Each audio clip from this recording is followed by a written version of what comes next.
काली अंधेरी रात में हिंद महासागर के ऊपर हजारों फीट की ऊंचाई पर उड़ रहे बोइंग 747 में अचानक से आग लग जाती है। धुएं की वजह से प्लेन में सवार 140 पैसेंजर्स का दम घुटने लगता है और आग से बचने के लिए वो चिल्लाते हुए प्लेन के अगले हिस्से की तरफ भागने लगते हैं।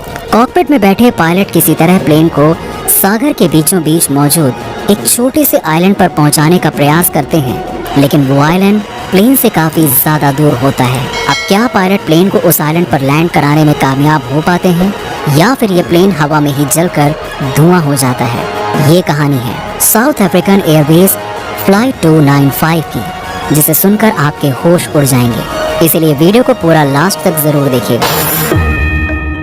27 नवंबर 1987 की वो काली रात ताइवान के ताइपे शहर में तायोयुंग इंटरनेशनल एयरपोर्ट पर खड़े एक प्लेन के अंदर 140 पैसेंजर्स और 19 क्रू मेंबर्स सवार होते हैं। साउथ अफ्रीकन एयरवेज की इस फ्लाइट 295 को ताइपे से मॉरिशस होते हुए जोहानसबर्ग साउथ अफ्रीका के जेम्स मॉट्स इंटरनेशनल एयरपोर्ट पहुंचना था, जिसे आज ओआर तैम्बो इंटरनेशनल एयरपोर्ट के नाम से जाना जाता है। ये एक लंबी फ्लाइट थी जिसे मॉरिशस तक पहुंचने में ही 10 घंटे का समय लगने वाला था। इस फ्लाइट में बोइंग 747-244 प्लेन को यूज किया जा रहा था, जिसे कॉम्बी कहकर बुलाया जाता था। असल में ये बोइंग के उन एयरक्राफ्ट्स में से एक था जिसमें पैसेंजर्स और कार्गो यानी कि उनका सामान सेम डेक में लोड होता था। इस प्लेन के आगे का लगभग 70% हिस्सा पैसेंजर्स के लिए था और बाकी का बचा पिछला हिस्सा सामान लोड करने के लिए। फ्लाइट 295 की कमान 49 साल के कैप्टन डेविड जैकोबस उयूस के हाथों में थी, जिनके पास 13,843 घंटों का फ्लाइंग एक्सपीरियंस था। डेविड के साथ फर्स्ट ऑफिसर की जिम्मेदारी 37 साल के डेविड एटवेल के कंधों पर थी, जो 7,362 घंटों का फ्लाइंग एक्सपीरियंस रखते थे। पायलट्स के अलावा केबिन में 45 साल के गिवेस्पी जॉय बेलगार्डा भी मौजूद थे, जिन्होंने फ्लाइंग इंजीनियर की कमान संभाली हुई थी और उनके पास 7,804 घंटों का एक्सपीरियंस था। अब क्योंकि एक बहुत ही लंबी फ्लाइट होने वाली थी, इसीलिए इसमें रिलीफ फर्स्ट ऑफिसर के तौर पर 37 साल के जियोफ्रे बेरिकल और as a relief first engineer 34 साल के एलन डैनियल मौजूद थे। सारी फॉर्मेलिटीज पूरी होने के बाद रात में करीबन 10:15 बजे इस प्लेन को रनवे की तरफ पुश करने की प्रक्रिया शुरू होती है।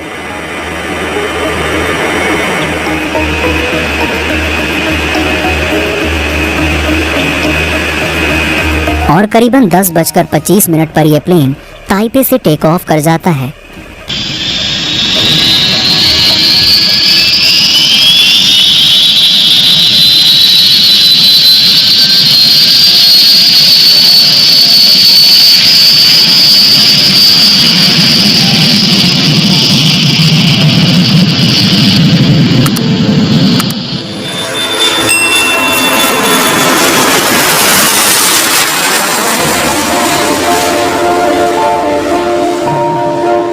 टेक ऑफ एकदम स्मूथ होता है, जिसके बाद करीबन आधे घंटे में ये प्लेन अपने क्रूजिंग एल्टीट्यूड को हासिल कर लेता है और जैसा प्लान किया गया था उसी रूट को फॉलो करते हुए ये प्लेन हांगकांग, बैंकॉक और कुआलालंपुर को क्रॉस करते हुए अपनी मंजिल की तरफ बढ़ जाता है।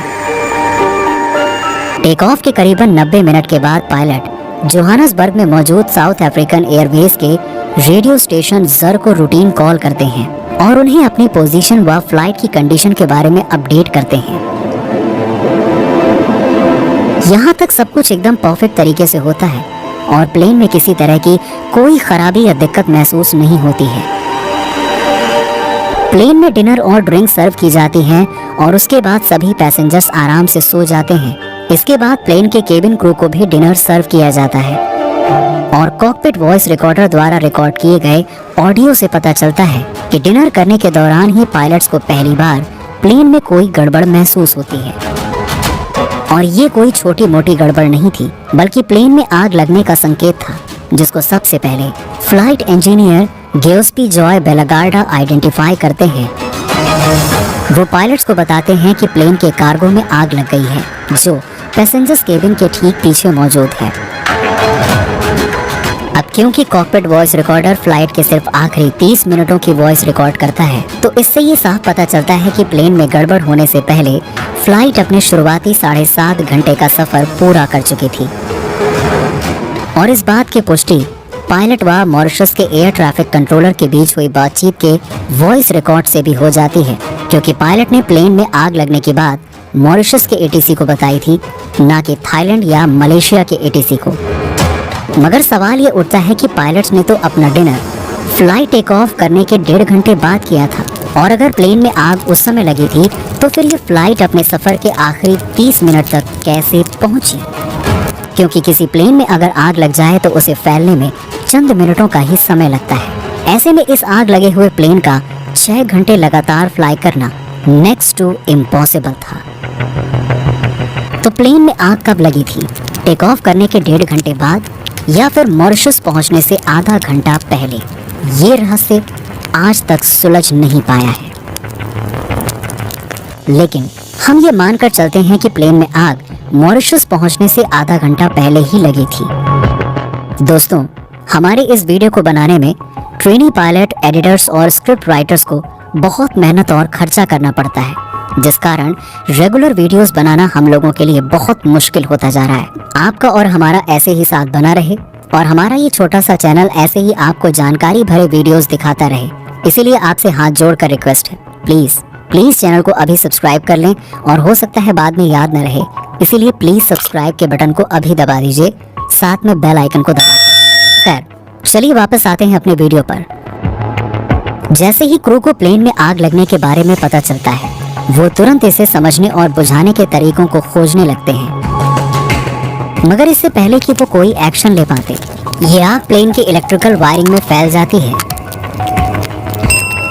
इस बीच पायलट मदद मांगने के लिए मॉरिशस के कंट्रोल टावर से कनेक्ट करते हैं और उन्हें अपनी कंडीशन के बारे में बताते हैं।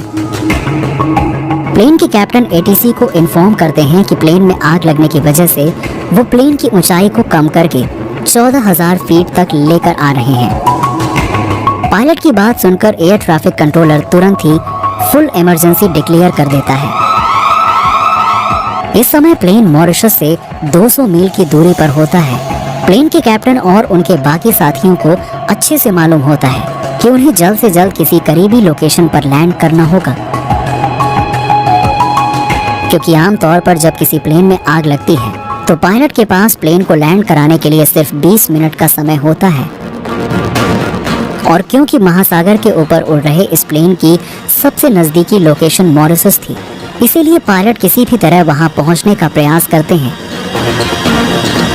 अब यहाँ ये सवाल उठता है कि इस प्लेन में आग कैसे लगी? वेल, इसका सटीक जवाब तो आज तक किसी को नहीं मिल पाया, लेकिन इसके पीछे की वजह साउथ अफ्रीका की सरकार को माना जाता है। अब ऐसा क्यों? चलिए आपको समझाते हैं। असल में 1987 के दौरान साउथ अफ्रीका और उसके पड़ोसी देश अंगोला के बीच एक जबरदस्त युद्ध चल रहा था, और युद्ध के लिए साउथ अफ्रीकी सेना को बड़ी मात्रा में हथियारों की जरूरत पड़ रही थी। लेकिन दिक्कत ये थी कि साउथ अफ्रीका पर उस समय आर्म्स एम्बार्गो यानी कि शस्त्र प्रतिबंध लगा हुआ था। इसका मतलब था कि साउथ अफ्रीका अपनी मिलिट्री के लिए दूसरे देशों से हथियार इंपोर्ट नहीं कर सकता था। अब इस सिचुएशन में साउथ अफ्रीकी गवर्नमेंट ने एक ऐसा कदम उठाया जिसके बारे में कोई सोच भी नहीं सकता था।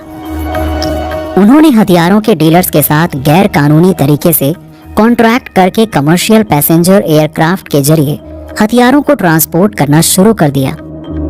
इस काम के लिए साउथ अफ्रीकन एयरवेज एयरलाइन का इस्तेमाल किया गया, जो प्लेन में लोगों के सामान के साथ साथ हथियार लोड करके दुनिया के अलग अलग लोकेशन से उन्हें अफ्रीका तक पहुंचाती थी।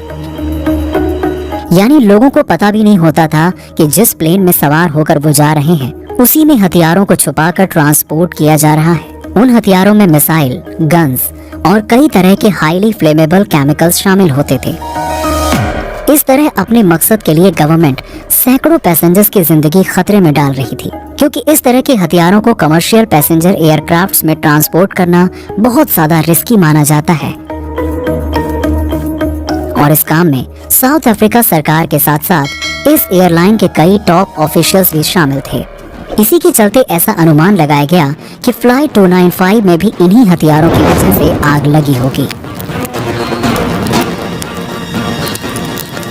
अब वापस स्टोरी पर आए तो कॉकपिट में बैठे पायलट इस आग पर काबू पाने की कोशिश कर ही रहे होते हैं कि तभी उन्हें एक अलार्म सुनाई देता है। इस अलार्म का मतलब था कि आग से निकलने वाला धुआं अब पैसेंजर्स कंपार्टमेंट में एंटर कर चुका है और आग ने अब बहुत तेजी से आगे की तरफ बढ़ना शुरू कर दिया है। अब जैसे ही पायलट प्लेन को तेजी से नीचे की तरफ लाना स्टार्ट करते हैं तो पीछे बैठे पैसेंजर्स धुएं और हीट से बचने के लिए आगे की तरफ भागने लगते हैं।